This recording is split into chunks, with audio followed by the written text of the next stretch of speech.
अस्सलाम वालेकुम students, hope your all will be fine. आप सब ठीक होंगे अल्लाह ताला के रहमो करम से। And our today's lecture of English is lecture number 8 voices. Lecture number 8 voices.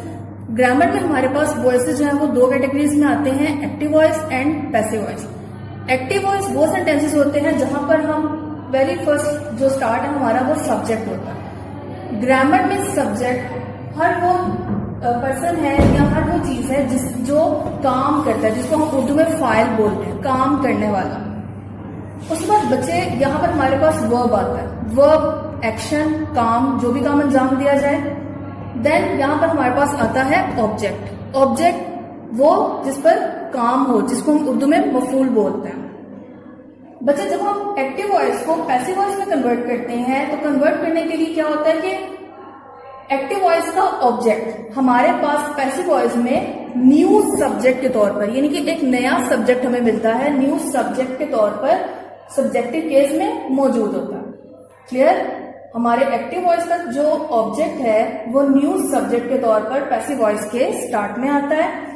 उसके बाद आते हैं हेल्पिंग वर्ब की तरफ। अब बेटा यहाँ पर जो हमारा ऑब्जेक्ट यानी कि जो हमने न्यू सब्जेक्ट बनाया है वो अगर तो सिंगुलर है तो हम helping verb is, am, was, has use करेंगे। अगर हमारा जो न्यू सब्जेक्ट प्लूरल में है तो हम are, were and have use करेंगे अकॉर्डिंग टू द टेंस, जो भी हमारे पास टेंस या जो भी हमारे पास वर्ब मौजूद होगा।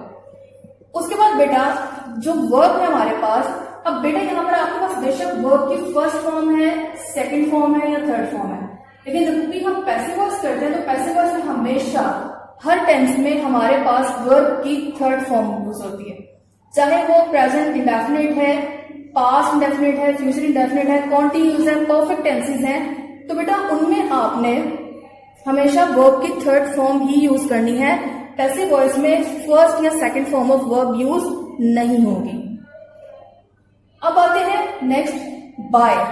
यहां पर थर्ड फॉर्म के बाद बाय जो है वो हमारे पास एज अ प्रेपोजिशन यूज होता है। बाय हमारे पास प्रेपोजिशन के तौर पर यूज हुआ। अब बाय के बाद क्या होगा बेटा कि हमारे पास सब्जेक्ट। अब सब्जेक्ट हमारे पास जो है हमारे एक्टिव वॉइस का जो सब्जेक्ट है वो यहां पर हमारे पास ऑब्जेक्टिव केस में, यानी कि एक्टिव वॉइस का जो सब्जेक्ट होगा वो पैसिव वॉइस में बिल्कुल एंड पर जो है वो ऑब्जेक्ट के तौर पर आएगा, ऑब्जेक्टिव केस में आएगा। ठीक है, दोबारा एक्सप्लेन कर दूं। पैसिव वॉइस में सबसे पहले स्टार्ट में न्यू सब्जेक्ट होगा, न्यू सब्जेक्ट हमारे एक्टिव वॉइस का ऑब्जेक्ट है। फिर हेल्पिंग वर्ब होगा, वो हमारे ऑब्जेक्ट के मुताबिक होगा। उसके बाद वर्ब की थर्ड फॉर्म, फिर बाय प्रपोजिशन, और फिर जो हमारा एक्टिव वॉइस का जो सब्जेक्ट था वो पैसिव वॉइस में एंड पर आ जाएगा ऑब्जेक्टिव केस बनकर, यानी कि पैसिव वॉइस में वो मफूल बन जाएगा। जैसा हमारे पास बेटा आगे एग्जांपल्स में है, ही लाइक्स एप्पल्स। अब आप देखो कि यहाँ पर एक्टिव वॉइस में ही सब्जेक्ट है, लाइक्स जो है वो वर्ब है, एप्पल्स जो है वो ऑब्जेक्ट है। ठीक है, लाइक के साथ एस और ईएस यूज हो रहा है, यानी कि फर्स्ट फॉर्म ऑफ वर्ब के साथ एस और ईएस यूज हुआ है। इसका मतलब है कि ये टेंस जो है वो प्रेजेंट इंडेफिनिट टेंस है। हमने जब इस सेंटेंस को हमने नीचे पैसिव वॉइस में कन्वर्ट किया तो एप्पल्स जो हमारे एक्टिव वॉइस का ऑब्जेक्ट था पैसिव वॉइस में वो न्यू सब्जेक्ट के तौर पर स्टार्ट में आ गया। अब क्योंकि ये प्रेजेंट इंडेफिनिट टेंस है, प्रेजेंट टेंस है, एप्पल्स हमारे पास प्लूरल है, तो बेटा हमने यहां पर plural helping verb are use किया, वर्ब की थर्ड फॉर्म यूज की, बाय हमारे पास प्रेपोजिशन के तौर पर, और हिम ऑब्जेक्टिव केस में। ही हमारे पास एक्टिव वॉइस में सब्जेक्ट था जो पैसिव वॉइस में ऑब्जेक्टिव केस के तौर पर न्यू ऑब्जेक्ट बन गया और हिम आ गया। यहां तक होप्स कि आपको क्लियर हो गया होगा। अब बेटा नेक्स्ट रूल की तरफ आते हैं। नेक्स्ट रूल में क्या होता है कि हमारे पास जो क्वेश्चन वर्ड्स हैं, क्वेश्चन वर्ड्स आप समझते हैं ना कि जो what, where, when, how, these are all question words. अगर तो आपके एक्टिव वॉइस सेंटेंस में दी क्वेश्चन वर्ड्स जो है वो आते हैं तो हमेशा ये स्टार्ट में आते हैं। जब बेटा हमने इनको पैसिव वॉइस में कन्वर्ट करना है उसके लिए हम क्या करेंगे कि हम इन क्वेश्चन वर्ड्स को स्टार्ट में लाएंगे।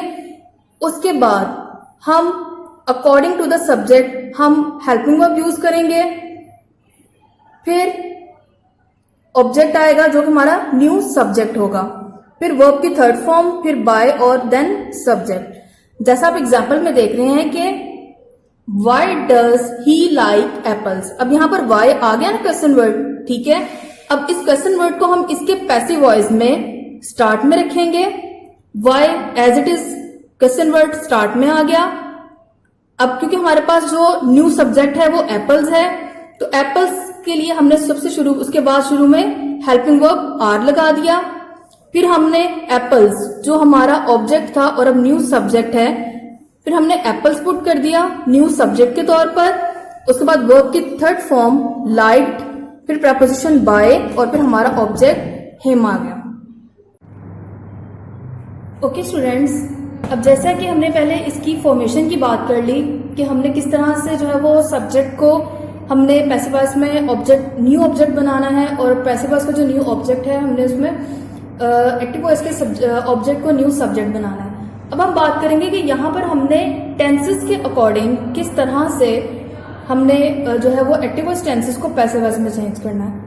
एक मर्तबा मैं आपको इसकी फॉर्मेशन दोबारा रिपीट कर दूं कि जब भी हमने एक्टिव वॉइस टेंसेस को पैसिव वॉइस में चेंज करना है, सिंपल सेंटेंसेस में हम क्या करेंगे, एक्टिव वॉइस का जो हमारे पास सब्जेक्ट होगा वो न्यू ऑब्जेक्ट के तौर पर शुरू में आ जाएगा, न्यू सब्जेक्ट के तौर पर ऑब्जेक्ट शुरू में आएगा, फिर helping verb, third form of verb, फिर बाय, प्रपोजिशन और फिर सब्जेक्ट। हम जब पैसिव वॉइस में नेगेटिव करेंगे, object, helping verb, not, third form of verb, by and subject. And जब हमारे पास इंटरोगेटिव सेंटेंसेस होंगे, अगर इनमें तो क्वेश्चन वर्ड्स जैसा कि मैंने आपको बताया था कि why, when, what, where, how, ये वर्ड्स अगर शुरू में आते हैं तो ये पैसिव वॉइस में भी शुरू में रहेंगे। फिर हमारा हेल्पिंग वर्ब होगा, उसके बाद हमारे ऑब्जेक्ट है जिसको हमने न्यू सब्जेक्ट बनाया था, फिर थर्ड फॉर्म ऑफ वर्ब है, फिर बाय है और फिर सब्जेक्ट जो कि हमारा न्यू ऑब्जेक्ट था। अब हम आते हैं कि हमने पैसिव वॉइस में चेंज ऑफ टेंसेस के अकॉर्डिंग या वर्ब के अकॉर्डिंग हमने एक्टिव वॉइस को पैसिव वॉइस में कन्वर्ट कैसे करना है। फॉर्मेशन मैंने आपको बोर्ड पर यहाँ मेंशन कर दी है। थ्रू आउट तमाम जो हमारे पैसिव वॉइस टेंसेस होंगे उनमें आपने इसी फॉर्मेशन को फॉलो करना है, इन्हीं फॉर्मूलाज को अच्छी तरह से आपने याद कर लेना। अब बेटा आते हैं सबसे पहले प्रेजेंट इंडेफिनिट टेंस की तरफ। अगर तो आपका जो एक्टिव वॉइस टेंस है वो प्रेजेंट इंडेफिनिट में है तो आपने helping verb is, am, are use करना है। इज यूज होगा ही, शी, इट सिंगुलर के लिए, एम यूज होगा आई के लिए, आर यूज होगा प्लूरल के लिए। ठीक है, जैसे वही है या दे है तो बेटा वहां पर आपने आर यूज करना है। प्रेजेंट कॉन्टिन्यूस टेंस के जो हमारे पैसिव वॉइस में हेल्पिंग वर्ब्स होंगे वो इज, एम, आर, और इसके साथ क्योंकि ये कॉन्टिन्यूस टेंस है दैट्स वाई हमने यहाँ पे जो जेरेंड है हमारा आईएनजी वो हमने बी के साथ अप्लाई करके बीइंग करके यूज करना है। Is, am, are plus being. Present perfect tense में आपने has and have been use करना है। हैज यूज होगा ही, शी, इट सिंगुलर के साथ, हैव यूज होगा आई, वी, यू, दे प्लूरल के साथ, और हैज और हैव के साथ आपने बीन लगाना है। All right, then past indefinite tense है, वहां पर आपने हेल्पिंग वर्ब यूज करना है was and were. I, he, she, it, any singular वहां पर आप वॉज यूज करेंगे और बाकी जो अदर प्लूरल्स हैं हमारे पास उनके साथ आप वर यूज करेंगे। पास्ट कॉन्टिन्यूस टेंस में जो हमारे पास हेल्पिंग वर्ब्स हैं वो है वॉज, वर, एंड जैसे मैंने आपको पहले एक्सप्लेन किया प्रेजेंट कॉन्टिन्यूस टेंस में ऐसे ही जब हम पास्ट कॉन्टिन्यूस टेंस करेंगे तो यहां पर हमने बीइंग यूज करना है फॉर कॉन्टिन्यूस टेंस। उसके बाद बेटा पास्ट परफेक्ट टेंस है। पास्ट परफेक्ट टेंस में जस्ट हमने हैड यूज करना है और उसके साथ हम बीन यूज करेंगे, यानी हैड बीन। तमाम प्रोनाउंस चाहे वो सिंगुलर हैं या प्लूरल हैं उनके साथ हम हैड बीन ही यूज करेंगे। फ्यूचर इंडेफिनिट में हमारे पास है will be and shall be. आप जानते हैं कि आई और वी के साथ शैल यूज होता है, बाकी तमाम प्रोनाउंस के साथ हम विल यूज करते हैं। तो बेटा उसके अकॉर्डिंग आपने जो आपका जो भी हमारे पास यहाँ पर ऑब्जेक्ट है जो हमारा न्यू सब्जेक्ट कहलाएगा उसके साथ आपने according to the this one आपने विल बी और शैल बी का यूज करना है। मैं आपको बता चुकी हूँ कि शैल हम यूज करते हैं आई और वी के साथ और विल हमारे बाकी प्रोनाउंस के साथ आता है और इनके साथ आपने बी जरूर इस्तेमाल करना है। फ्यूचर परफेक्ट टेंस में आप विल, शैल और हैव और बीन यूज करेंगे। इनके विल और शैल अकॉर्डिंग टू योर ऑब्जेक्ट, इनके जो हमारा न्यू सब्जेक्ट होगा उसके अकॉर्डिंग आएगा, और उसके साथ आप हैव और बीन इस्तेमाल करेंगे। बेटा आगे हमारे पास एक कैटेगरी और आती है जो कि हमारे इंपैरेटिव सेंटेंसेस हैं। आप जानते हैं इंपैरेटिव सेंटेंसेस उन सेंटेंसेस को कहा जाता है जिनमें किसी को ऑर्डर दिया जाता है, किसी से रिक्वेस्ट की जाती है, सजेशन दी जाती है, बट मोस्टली जो हमारे पास वॉइसेस में जो इंपैरेटिव सेंटेंसेस आते हैं वो ऑर्डर के वे में होते हैं। ठीक है, तो उनको आपने ऑर्डर के वे में ही लेना है। अब इसकी जो हमारे पास फॉर्मेशन मौजूद है वो फॉर्मेशन हमारे पास है लेट। सबसे पहले स्टार्ट में क्या आएगा, इसका जब हम पैसिव वॉइस करेंगे इंपैरेटिव सेंटेंसेस का, तो लेट शुरू में आएगा। लेट के बाद आपका ऑब्जेक्ट होगा, ऑब्जेक्ट के बाद बी और फिर थर्ड फॉर्म ऑफ वर्ब। और अगर आपका इंपैरेटिव सेंटेंस जो है वो नेगेटिव में है तो लेट के बाद नॉट, फिर ऑब्जेक्ट आएगा, फिर बी आएगा और फिर थर्ड फॉर्म ऑफ वर्ब। यहां पर आपके पास एग्जाम्पल मौजूद है शट द डोर। अब शट द डोर यहां हम किसी को कहते हैं कि दरवाजा बंद करो, ऑर्डर के वे में कहते हैं। तो बेटा अब यहां पर जो हमारे पास शट है वो वर्ब है, डोर हमारे पास ऑब्जेक्ट है। इस फॉर्मेशन को फॉलो करते हुए हमने जब इसको पैसिव वॉइस में कन्वर्ट किया तो हमने यहां पर लिख दिया लेट स्टार्ट में आ गया। अब डोर जो कि हमारे पास ऑब्जेक्ट था उसको हमने न्यू सब्जेक्ट के तौर पर लेट के बाद यूज किया, फिर हमारे पास बी और फिर क्योंकि शर्ट की थर्ड फॉर्म भी शर्ट होती है तो हमने उसको शर्ट ही यहां पर मेंशन कर दिया। होप सो कि आपको तमाम जो टेंसेस हैं उनके ये हेल्पिंग वर्ब और फॉर्मेशन सब समझ में आ गया होगा। आपने इन फॉर्मूलाज को, इन हेल्पिंग वर्ब्स को अच्छी तरह से याद कर लेना है, क्योंकि जब आप फॉर्मूलाज याद करोगे, हेल्पिंग वर्ब्स याद कर लोगे तो आपके लिए किसी भी एक्टिव वॉइस को पैसिव वॉइस के साथ पैसिव वॉइस में कन्वर्ट करना इजी हो जाएगा। आपकी जो ग्रामर बुक है, ग्रामर बुक में आपकी एक्सरसाइज मौजूद है पैसिव वॉइस की। आपके नोट्स में भी हालांकि इनके आंसर हैं, लेकिन बेटा जो प्रैक्टिस आप खुद से करोगे और बार बार प्रैक्टिस करोगे तो वो प्रैक्टिस जो है वो आपके लिए उतनी ही ज्यादा अच्छी होगी। आपने अपने जो रफ रजिस्टर्स। अब हम आते हैं हमारा जो न्यू टॉपिक है डायलॉग राइटिंग। अब बेसिकली डायलॉग होता क्या है, दो लोगों की आपस में डायरेक्ट कन्वर्सेशन को बयान करना जिसमें जो है वो किसी एक स्पेसिफिक टॉपिक पर बात हो रही हो, वो डायलॉग कहलाता है। ठीक है, अब हमारे पास जब हम डायलॉग राइटिंग करते हैं तो डायलॉग राइटिंग जो है ना उसमें हमने जिन टर्म्स का ख्याल रखना होता है वो मैं आपको साथ साथ बताऊंगी। फर्स्ट ऑफ ऑल कि डायलॉग दो लोगों के दरमियान या दो से ज़्यादा लोगों के दरमियान होगा। ठीक है, लेकिन जो स्टेटमेंट हम शो करेंगे वो इस तरह से करेंगे कि हमने रेलिवेंट पर्सन को लिखना होगा। रेलिवेंट पर्सन को लिखने के बाद आपने बीच में लाइन वगैरह ऐड नहीं करनी, बल्कि आपने जो आपके सामने कॉलन है, ये जो दो डॉट्स आपको नज़र आ रहे हैं, पंक्चुएशन नज़र आ रही है टीचर, उसके बाद ये पंक्चुएशन कॉलन है हमारे पास, आपने एज इट इज़ इसको इस तरह से लिखना है। अब जहाँ पर टीचर ने जो है वो आगे हमारा जो first dialogue between a teacher and a student, ये हमारा डायलॉग जो है ये अबाउट जो है वो टाइम है। ठीक है, कि टाइम से जो है वो स्कूल बच्ची जो नहीं पहुंची, अब उसके बारे में हमने डायलॉग यहाँ पर लिखना है। तो सबसे पहले उनकी कन्वर्सेशन लिखते वक्त हमने लिखा जो स्पीकर है, फर्स्ट स्पीकर कौन है, टीचर। उसके बाद हमने कॉलन का साइन बनाया। अब टीचर जो है वो मुखातिब करिए हेलो फोजिया। अब जहाँ पर उसने सेकंड पर्सन को मुखातिब किया, सेकंड पर्सन का नाम लिया, तो नाम जो है उसका फर्स्ट लेटर हमेशा कैपिटल आता है क्योंकि ये प्रॉपर नाउन है। उसके बाद यहाँ पर एक्सक्लेमेशन मार्क आया क्योंकि यहाँ पर एक जो उसका जो सेंटेंस कंप्लीट हो रहा है और क्योंकि मुखातिब किया गया है तो मुखातिब के बाद हम यहाँ पर पंक्चुएशन एक्सक्लेमेशन मार्क लगाते हैं। You are a bit late today, आप आज कुछ लेट आई। अब सेकंड पर्सन फोजिया, यहाँ पर एक पर्सन का डायलॉग कंप्लीट हुआ। जब सेकंड पर्सन का डायलॉग शुरू होगा तो वो हम नेक्स्ट लाइन से शुरू करेंगे, उसके आगे से नहीं शुरू करेंगे। और नेक्स्ट लाइन से शुरू करने के बाद हम वहाँ पर कॉलन लगाएंगे। कॉलन लगाने के बाद यस, जी हाँ, मैडम।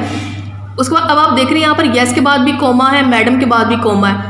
कोमा तब लगाया जाता है जब हमने एक ही बात के दौरान जो है वो बात को कहीं हमने डाइवर्ट करना हो या हमने एक ही सेंटेंस में दो तरह की बात करनी हो, तो हम एक बात को मुकम्मल करने के बाद कोमा लगाते हैं। फिर उसने मैडम उनको रिस्पेक्ट से मुखातिब किया, वहाँ पर कोमा लगाया, आई एम सॉरी, मुझे माफ़ कर दीजिए। यहाँ सेंटेंस उसका कंप्लीट हो गया तो वहाँ पर हमने सेंटेंस एंडिंग पर फुल स्टॉप लगा दिया। टीचर, वेल ठीक है, व्हाट हैपेंड, क्या हुआ था। फौजिया, अब यहाँ पर अगेन हमारे पास नेक्स्ट ऑप्शन जो पर्सन है उसका डायलॉग आ गया। The school bus was right on schedule, it was about to cross the canal bridge when it came to a halt with a jerk, यानी कि स्कूल की बस जो थी अपने स्केजुअल के मुताबिक थी। जब रास्ते में कैनाल का पुल पार करते हुए जो है झटके से रुक गई। The tyre had gone flat, उसका टायर जो था वो पंक्चर हो गया। Teacher I see it's none of your fault then. अब यहाँ पर क्योंकि एक्सक्लेमेशन स्टेटमेंट है तो यहाँ पर आई सी एक सेंटेंस कंप्लीट हुआ, हमने अब फुल स्टॉप लगा दिया। It's none of your fault then, यहाँ पर क्योंकि हमारे पास ये एक्सक्लेमेशन है, क्योंकि ये जो है टीचर के एक्सप्रेशन को बता रहा है, इसलिए हमने यहाँ पर जो है वो एक्सक्लेमेशन मार्क ऐड किया। Fauzia one thing more madam, one thing more एक बात और, अब यहाँ पर कोमा, मैडम मोहतरमा। The driver had no jack with him, he wave to other vehicles but the wooden stop. के ड्राइवर को जो वो कोई बैकअप नहीं था, कोई दूसरा टायर नहीं था, उसने दूसरी गाड़ियों को आवाज़ लेकिन कोई ना रुका। Nobody seem willing to oblige, कोई भी ये न ऐसा करता नज़र नहीं आता था। To oblige at this rush hour, के हमारी इस मुश्किल वक्त में मदद कर सके। Teacher well what do you do then, अब यहाँ पर वट है, क्वेश्चन वर्ड है, तो यहाँ पर हमने एंड पर क्वेश्चन मार्क लगा दिया। यू केम बाय अनदर बस, आप दूसरी बस से, डिडेंट यू। अब यहाँ पर क्योंकि हेल्पिंग वर्ब शुरू में तो ये शो करता है कि ये इंटरोगेटिव स्टेटमेंट है, तो यहाँ पर हमने इंटरोगेटिव मार्क लगा दिया। No madam we left the bus where it was and walk up to school all the way. Teacher well done, अब वेल डन क्योंकि एक्सक्लेमेशन मार्क है, यहाँ पर उसको अप्रिशिएट कर एक्सप्रेशन आ रहे हैं, यहाँ पर हमने इसको एक्सक्लेमेशन मार्क से कर दिया। You are a brave girl indeed, आप एक बहादुर लड़की हो। Now girls let's us get going with our lesson, अब हम अपना सबक शुरू करते हैं। सेम हमारा जो अनदर दूसरा डायलॉग है, dialogue between two students regarding सलात या प्रेयर्स, ठीक है, नमाज के बारे में। तो जिस तरह से हमने ऊपर डायलॉग देखा था, अब Usama well now I would like to take rest for a while, अब मैं कुछ देर आराम करना चाहूँगा। आई हैव हैड माई मील, मैंने खाना खा लिया। यू नो, अब आप देख रहे हैं कि यहाँ पर एक बात ख़त्म हुई, फुल स्टॉप आ गया, लेकिन यहाँ पर अगले सेंटेंस में दो बातें करनी थी, तो यहाँ पर एक बात को कंप्लीट करने के बाद उसमें वक्फा देकर या उसमें गैप लेकर कॉमा लगाया और फिर दूसरी बात करके सेंटेंस कंप्लीट कर दिया। Salman okay you take rest while I fix this picture of a landscape on the wall, मैं दीवार पर इस तस्वीर को जब तक लगा दो तुम आराम कर लो। Where is the sticky tape, चिपकाने वाली टेप कहाँ है। Usama out there in the drawer. Salman well I think this picture needs to be a bit higher up, इस तस्वीर को थोड़ा ऊपर होना चाहिए। How do you like it Usama, तुम इसे कैसे पसंद करोगे। उसामा लवली, बहुत अच्छी। गुड, वेल डन, बहुत अच्छा काम किया। It looks nice up there, ये वहाँ बहुत अच्छी लग रही है। Now let us go for the namaz to the masjid, हम नमाज के लिए मस्जिद की तरफ रवाना होते हैं। Salman I am going to the market, मैं बाज़ार जा रहा हूँ। I shall not be long, मैं इसके लिए नहीं रुक सकता। उसामा नो नमाज फर्स्ट, नमाज पहले। Have you heard the muezzin's call for सलात, क्या तुम मोजन की आवाज़ नमाज के लिए सुन रहे हो। यहाँ पर क्वेश्चन मार्क आ गया क्योंकि हेल्पिंग वर्ब शुरू में है। डोंट यू, क्या ऐसा नहीं है। Salman sure I do but I am going out, लेकिन बाहर जा रहा हूँ। इट्स वेरी अर्जेंट, ये बहुत ज़रूरी है। My motor bike is out of at the gate, मेरी मोटर बाइक जो है वो गेट से बाहर खड़ी है। Usama there is nothing in the world that ought to be more urgent than a नमाज, कोई भी चीज़ जो है वो नमाज से ज़्यादा इस दुनिया में ज़रूरी नहीं है। Salman I don't really understand art is long and life is short, के काम बहुत है, मैं इस बात को समझ नहीं पाता। काम बहुत है, ज़िंदगी मुख्तसर है। There is so much to do in the world, दुनिया में करने को बहुत कुछ है। There is so much fun game sports TV cricket world cup, इस दुनिया में करने को खेलने को गेम है, खेलने हैं, टीवी है, क्रिकेट है, वर्ल्ड कप है, वीडियोस देखने को वीडियोस हैं, फीचर फिल्म्स हैं, फन फेयर्स हैं जो मेले मुनक्किद होते हैं, लॉइटरिंग एंड ब्रेक और करने को बहुत बहुत बहुत कुछ है। सॉरी आई एम गोइंग, मैं जा रहा हूँ। डियर मी, मेरे प्यारे। Who am I hold you back, मैं कौन होता हूँ आपको रोकने वाला। Dear as you are to me, जैसे कि तुम मेरे प्यारे हो। I sincerely wish you to offer namaz, मैं मुखलिसाना तौर पर चाहता हूँ कि आप नमाज अदा करो। Namaz gives us peace freshness balance courage hope goodness in our short life here on the earth, नमाज हमें अमन ताजगी मुतवाज़न ज़िंदगी हिम्मत उम्मीद और हमारी मुख्तसर ज़िंदगी जो हम ज़मीन पर है उसके लिए अच्छाई देती है। And eternal goodness in the life hair after, और अब्दी ज़िंदगी के लिए हमारे पास एक अच्छा जज़ाए खैर हमारे पास जमा हो जाती है। Oh I am sick of your sermons Usama, मैं तुम्हारी नसीहतें सुन के तंग आ चुका हूँ। सी देखो, Allah has given us eyes ears heart hands legs and brain, Allah ताला ने हमें आँखें कान दिल हाथ टांगे और दिमाग दी हैं। Salman you see such a lovely world is there around us, तुम हमारे गिर्द जो खूबसूरत दुनिया उसको देख सकते हो। ग्रेट गिफ्ट्स दे आर, ये अजीम तोहफे हैं। आर नोट दे, क्या ऐसा नहीं है। वी मस्ट थैंक अल्लाह, हमें अल्लाह का शुक्र अदा करना चाहिए। द मर्सीफुल, जो रहमान रहीम है। The sustainer as Muslim we offer namaz, एक मुसलमान के तौर पर हमें नमाज अदा करनी चाहिए। And this is how we thank Allah, और ये तरीका है कि हम अल्लाह का शुक्रिया कैसे अदा करते हैं। सलमान, अब सलमान कहता है कि ऑल राइट, ठीक है, आई फियर अल्लाह, मुझे अल्लाह का खौफ है, आई लव हिम टू, मैं उससे मोहब्बत भी करता हूँ, I will go with you, मैं तुम्हारे साथ जाऊँगा। तो स्टूडेंट्स होप सो कि आपको समझ आ चुका होगा कि डायलॉग्स किस तरह से लिखने हैं, डायलॉग क्या होता है, उसमें पंक्चुएशन किस तरह से ऐड करनी है। अब आपने जो है बारी बारी इन दोनों डायलॉग्स को अच्छी तरह से याद कर लेना है, एज इट इज़ याद करके उनको नोटबुक्स में लिख लीजिएगा। होमवर्क के तौर पर अपना बहुत ख्याल रखिएगा। अल्लाह हाफ़िज़।